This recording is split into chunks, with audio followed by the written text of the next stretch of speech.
How do business leaders react when a natural disaster narrowly misses their operations?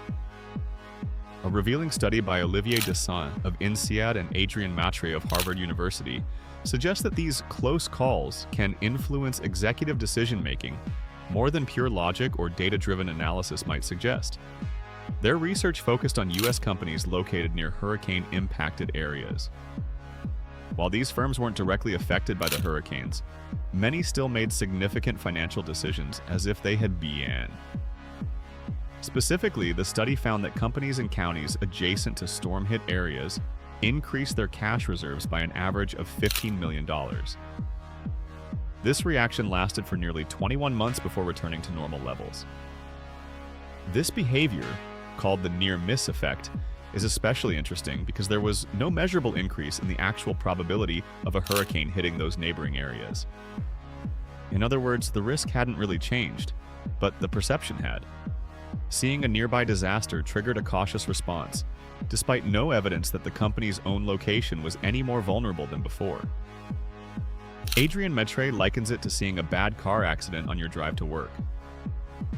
The road conditions haven't changed, but the vivid reminder of danger makes you instinctively drive more carefully, at least for a while.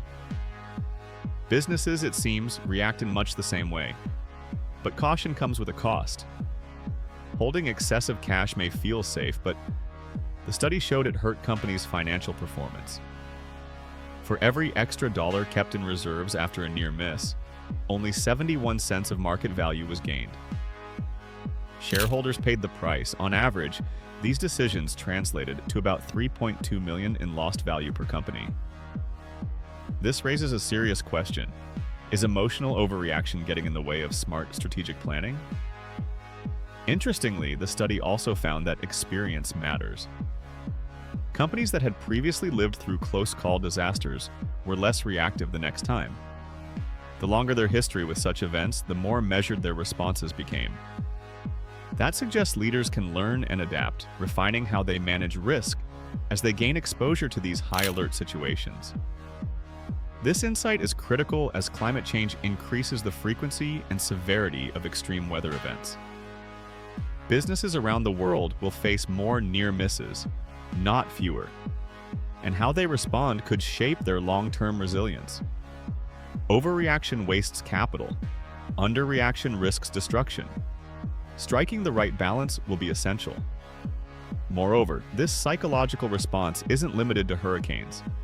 The researchers observed similar patterns when U.S. companies responded to major earthquakes overseas. Even when the risk wasn't directly relevant to them, the drama of disaster made an impact. That suggests a broader behavioral bias in corporate thinking when it comes to environmental threats.